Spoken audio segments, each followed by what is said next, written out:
गुन्हेगारी आणि पैशांच्या जोरावर निवडणूक जिंकता येत नाही. निवडणूक जिंकायची असल्यास लोकांची मनं जिंकावी लागतात, अशी खोचक प्रतिक्रिया सांगलीचे पालकमंत्री पतंगराव कदम यांनी दिली आहे. त्यांच्याशी बातचीत केली आमचे प्रतिनिधी रवींद्र काम यांनी.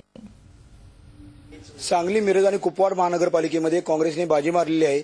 राष्ट्रवादीला मोठा फटका बसलेला आहे.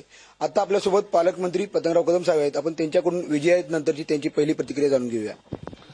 आजचा जो विजय आहे हे आम्ही सर्वजण, मी असेल, मदन पाटील असेल, प्रतीक असेल, विश्वजित, आमच्या सगळ्या काँग्रेस कार्यकर्त्यांना बरोबर घेऊन 28 तारखेला प्रचाराचा शुभारंभ ग्रामदैवत गणपतीच्या पुढच्या चौकात आम्ही केला.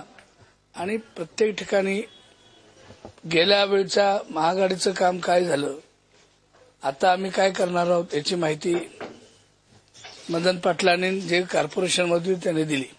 लोकांना तुमचं चारित्र्य, तुम्ही केलेलं काम, तुमची भूमिका हे जर पाहिलं तर लोक त्या बाजूला जातात. नुसतं गुंडशाहीनं प्रचंड पैसा ओतून त्या बाजूनं, आणि हे कोणी पैसे घेतले काय याचे तुम्ही टीव्ही चॅनलवाल्यांनी दाखवलेलं आहे. त्यामुळे तो नुसतं एवढंच कारण निवडणूक जिंकायला पुरेसं नाही. लोकांची मतं, लोकांची भावना कशी जिंकायची, त्यांना आपलं मत कसं पटवून द्यायचं याच्यावरती मतदान त्या पक्षाला मिळतं. तसं आमच्या पक्षाला भरघोस यश मिळालेलं आहे. झी मीडियासाठी